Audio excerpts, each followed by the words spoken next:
Hindi ko alam kung tama ba ako nagtiwala sa'yo.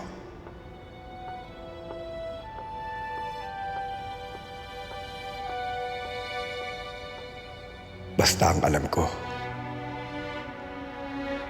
tama lang na iniligtas kita. Dahil alam kong hindi ka masamang tao. Huwag mo sana kaming ilaglag sa mga pulis.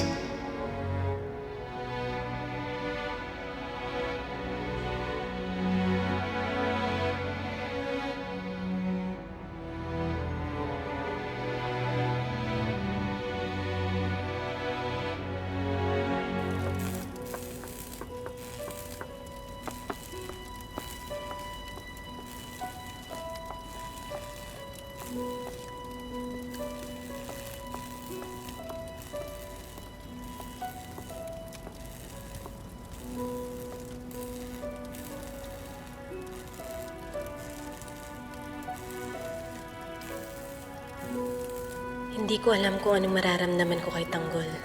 Kung maaawa ba ako, dapat hindi kasi kalaban ko siya. Pero naiintindihan ko siya. Naiintindihan ko ang sitwasyon niya.